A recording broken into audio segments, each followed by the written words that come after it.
एक कहानी यह भी जिसमें लेखिका बता रही हैं कि 5 भाई-बहनों में वे सबसे छोटी थीं और सबसे बड़ी बहन की शादी के समय उनकी उम्र लगभग 7 वर्ष थी।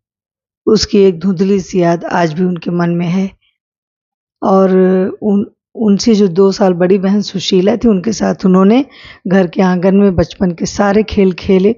सतोलिया, लंगड़ी टाँग, पकड़म-पकड़ाई, काली-टीलो और बंद कमरों में आस-पड़ोस की सहेलियों के साथ गुड्डे-गुड़ियों के ब्याह भी रचाए और भाइयों के साथ गिल्ली-डंडा खेला, पतंग उड़ाया, काँच पीसकर माचा सूंधने का काम किया। लेकिन भाइयों की गतिविधियों का दायरा घर के बाहर होता था और हमारी सीमा थी घर। हाँ, इतना ज़रूर था कि उस ज़माने में घर की दीवारें घर तक सीमित नहीं होती थीं, बल्कि पूरे मोहल्ले तक फैली रहती थीं। इसलिए मोहल्ले के किसी भी घर में जाने पर कोई पाबंदी नहीं थी। लेखक कहते हैं कुछ घर तो परिवार का ही हिस्सा थे। आज तो बड़ी शिद्दत के साथ ये महसूस होता है अपनी ज़िंदगी खुद जीने का जो आधुनिक दबाव से भरा तरीका है, महानगरीय ज़िंदगी का, महानगरीय फ्लैट्स में रहने वालों का, हमारे इस परंपरागत पड़ोस कल्चर से उन्हें अलग कर दिया है और कितना संकुचित, असहाय और सुरक्षित बना दिया है। लेखिका का कहना है कि मेरी कम से कम आधा दर्जन कहानियों के पात्र इसी मोहल्ले से हैं, जहाँ मैंने अपनी किशोरावस्था गुजार कर ये अवस्था आरंभ की थी। 1-2 को छोड़कर कोई भी पात्र मेरे परिवार को उनके यानी वो कहती है कि उनकी कहानियों में एकाध 1-2 चाहे हों, अन्यथा कोई भी पात्र कहानियों का पात्र उनके परिवार का सदस्य नहीं है, बल्कि जिनके बीच रह कर के बड़ी हुई, उनकी छाप उनके मन में इतनी गहरी थी कि उसका एहसास उन्हें तब हुआ जब उन्होंने कहानियाँ लिखना शुरू किया। इतने वर्षों के बाद भी उन लोगों की भाव-भंगिमा, भाषा की कोई भी चीज़ धुंधली नहीं हुई थी। बिना किसी विशेष प्रयास के, बड़े सहज भाव से वे लोग इनकी कहानियों के चरित्र के रूप में उतरते चले गए। उसी समय के दास साहब अपने व्यक्तित्व की अभिव्यक्ति के लिए अनुकूल परिस्थितियां पाते ही महाभोज में इतने वर्षों के बाद एकाएक जीवित हो उठे। यानी लेखिका ने जो महाभोज उपन्यास लिखा, उसमें दास साहब को केंद्रीय भूमिका में रखते हुए उनके पूरे व्यक्तित्व की हूबहू अभिव्यक्ति उस उपन्यास में दे दी दास साहब के नाम से।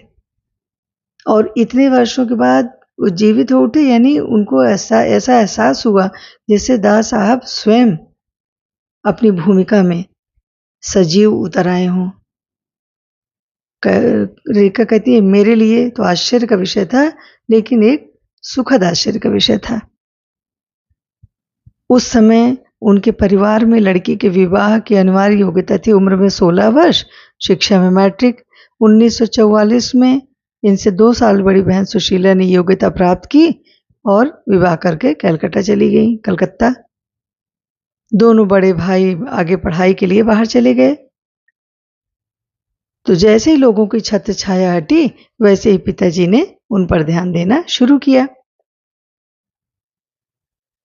जिस उम्र में लड़कियों को स्कूली शिक्षा के साथ साथ एक सुघड़ गृहिणी और कुशल पाकशास्त्री के नुस्खे सिखाए जाते थे, उस समय लेखिका कहती कि पिताजी ने मुझे रसोई घर से दूर रखा।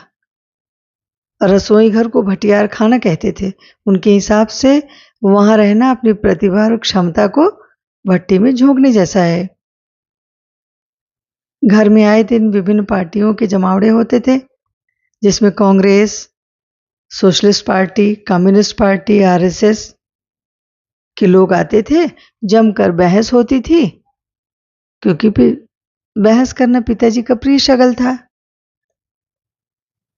चाय पानी नाश्ता लेकर मैं भी वहां पहुंच जाती थी तो मुझे बैठने को कहते, क्योंकि वो चाहते थे कि मैं भी बैठूं, जानूं, सुनूं कि समय देश में क्या हो रहा है। सन 1942 के आंदोलन के बाद तो पूरा देश ही जैसे खौल रहा था। लेकिन विभिन्न पार्टियों के राजनीतिक जमावड़े, उनकी नीतियां, उनके आपसी विरोध, मतभेदों की तो मुझे दूर दूर तक कोई समझ नहीं थी। हाँ, क्रांतिकारियों और देशभक्त शहीदों के रोमानी आकर्षण, उनकी कुर्बानियां मुझे अंतर्मन से दुखी कर देती थी। 10वीं कक्षा तक आलम यह था कि बिना किसी खास समझ के घर में होने वाली बहसें मैं सुनती थी और बिना चुनाव किए, बिना लेखक की अहमियत से परिचित हुए किताबें पढ़ती थी, क्योंकि पठन पाठन उनका शौक था, इसलिए वो साहित्य से निरंतर जुड़ी रहीं। लेकिन सन 1945 में 10वीं पास करके जैसे वो फर्स्ट ईयर में आई, तो सावित्री गर्ल्स हाई स्कूल, जहाँ से उन्होंने शुरुआती पढ़ाई की थी, वहीं पर फर्स्ट ईयर भी खुला और उसमें शीला अग्रवाल प्राध्यापिका के तौर पर नियुक्त होकर आई। उन्होंने बाकायदा साहित्य की दुनिया में लेखिका को प्रवेश करवाया, यानी साहित्य की दुनिया से उनको जोड़ा और मात्र पढ़ने को चुनाव करके पढ़ना सिखाया। खुद चुन चुन कर उन्हें किताबें देती थी और पढ़ी हुई किताबों पर बहस करती थी। इस प्रकार साल 2 साल बीतते बीतते साहित्य की दुनिया उनकी निरंतर बढ़ती गई, लेखिका की साहित्य की दुनिया निरंतर बढ़ती गई। उन्होंने शरत, प्रेमचंद, जैनेन्द्र, अज्ञेय, यशपाल, भगवती चरण वर्मा आदि लेखकों की रचनाएं पढ़ डाली। फिर तो उनका ये दायरा बढ़ता ही चला गया। उस समय जैनेन्द्र जी की छोटे छोटे सरल सहज वाक्य वाली शैली ने लेखिका को बहुत आकर्षित किया।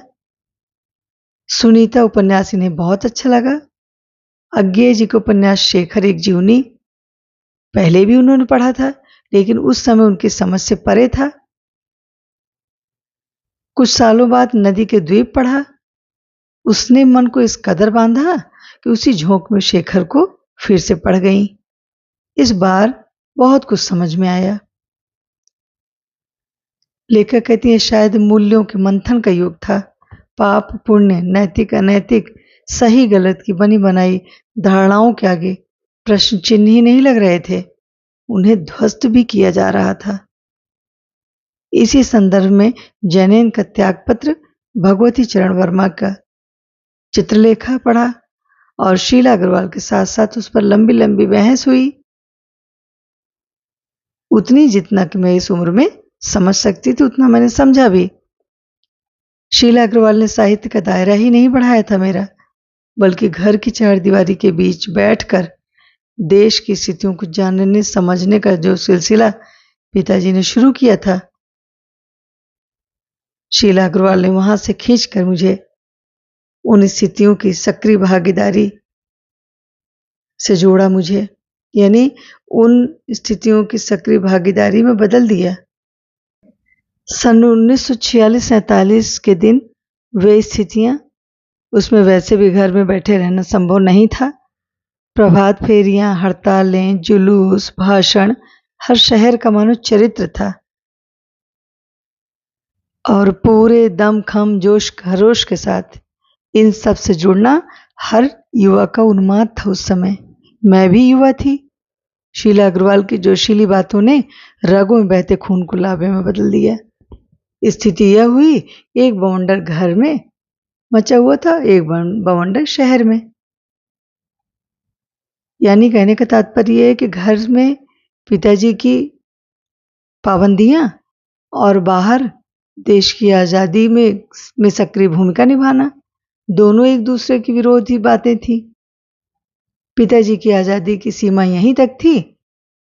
उनकी स्थिति में घर में आए लोगों के बीच उठूं बैठूं जानूं समझूं, हाथ उठा उठा कर नारे लगाना, हड़तालें करवाना, लड़कों के साथ शहर की सड़कें नापना, यह उनको कतई पसंद नहीं था। यानी आधुनिकता के बावजूद बर्दाश्त करना उनके लिए मुश्किल हो रहा था, तो किसी की दी हुई आज़ादी के दायरे में चलना मेरे लिए मुश्किल हो रहा था। रगों में लहू की जगह लावा बहता हो तो सारे निषेध, सारी वर्जनाएं, सारा भय ध्वस्त हो जाता है। यह मैंने तभी जाना और अपने क्रोध से सबको थरथरा देने वाले पिताजी से टक्कर लेने का। तब मेरा जो सिलसिला शुरू हुआ वो राजेंद्र से शादी तक चलता ही रहा। राजेंद्र यादव जो कि एक सुप्रसिद्ध लेखक थे, उनसे इन्होंने विवाह किया था, वह भी पिताजी के विचारों के खिलाफ जाकर के। इसीलिए उन्होंने कहा कि यह सिलसिला राजेंद्र से शादी तक चलता रहा।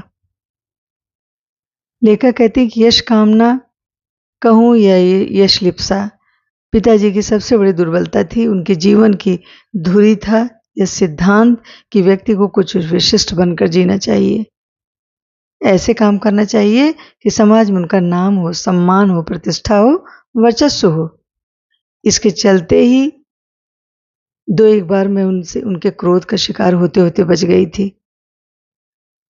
एक बार की बात याद करके लेखक कहती कि एक बार कॉलेज से प्रिंसिपल का पत्र आया कि पिताजी आकर मिले और बताएं कि मेरी गतिविधियों के कारण मेरे खिलाफ अनुशासनात्मक कार्रवाई क्यों न की जाए। यानी लेखिका की प्रधानाचार्य का उनके कॉलेज से पत्र आया, उनके पिता को बुलाया गया कि वे आएं और बताएं कि उनकी बेटी के खिलाफ कार्रवाई की जाए, क्यों न की जाए। यानी आकर वो सहमति दें। पत्र पढ़ते ही उनके पिताजी आग बबूला हो गए। ये लड़की अब और बोलने लगे कि ये लड़की कहीं मुँह दिखाने लायक नहीं छोड़ेगी, पता नहीं इसने क्या क्या सुनना पड़ेगा वहां जाकर। 4 बच्चे पहले भी मेरे पढ़े, कोई ऐसा नहीं था, किसी के सामने मुझे ये दिन नहीं देखना पड़ा। यह सब बोलते बड़बड़ाते हुए वे कॉलेज की तरफ गए। लौट कर क्या कहर बरपा होगा इसका अनुमान था, सो मैं पड़ोस के एक मित्र के यहाँ जाकर बैठ गई। यानी लेखिका सोची लौट कर आएंगे तो क्या होगा, क्या बोलेंगे, क्या परिणाम होगा, इसलिए डर के मारे पड़ोस के घर में जाकर के बैठ गई और माँ से कह दिया कि जब आ जाएं और थोड़ा मन हल्का हो जाए, थोड़ा शांत हो जाए, तब मुझे बुला लेना। लेकिन उनके पिताजी जब कॉलेज से वापस आए तो उनकी माँ ने आकर लेखिका से कहा कि तू चल, वो तो खुश हैं। तो लेखिका कहती मुझे विश्वास नहीं हुआ, गई तो डरते डरते वे। लेकिन तब पिताजी ने बोलना शुरू किया और प्रशंसा के पुल बांधने शुरू किए कि सारे कॉलेज की लड़कियों पर तेरा इतना रौब है, सारा कॉलेज तुम 3 लड़कियों के इशारे पर चल रहा है। प्रिंसिपल बहुत परेशान थी, बार बार आग्रह कर रही थी कि मैं तुझे घर बिठा लूं, क्योंकि कॉलेज प्रशासन किसी तरह डरा धमका कर, डांट टपट कर लड़कियों को क्लासेस में भेजता है और अगर तुम लोग एक इशारा कर दो तो क्लास छोड़कर लड़कियां बाहर आ जाती हैं और मैदान में जमा होकर नारे लगाने लगती हैं और तुम लोगों की वजह से कॉलेज चलाना मुश्किल हो गया उन लोगों के लिए।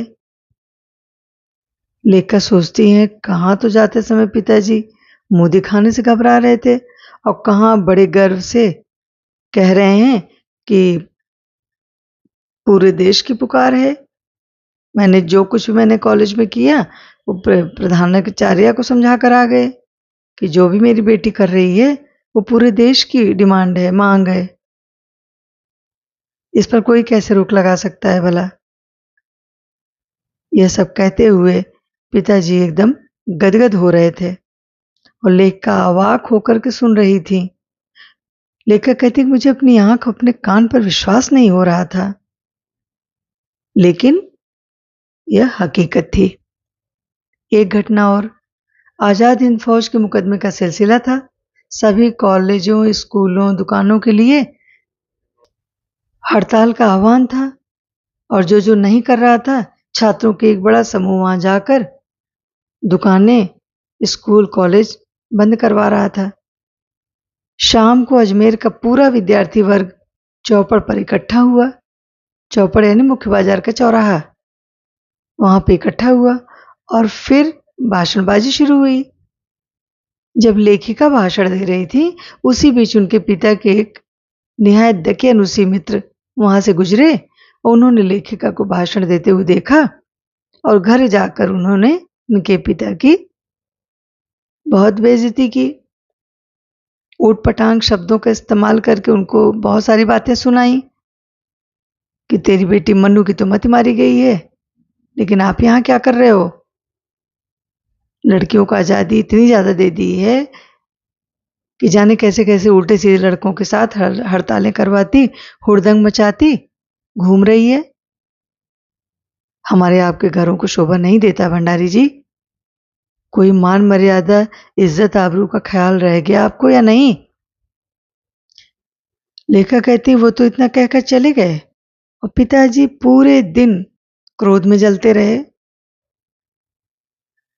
बस अब यही रह गया है कि लोग आए और थू थू करके चले जाएं।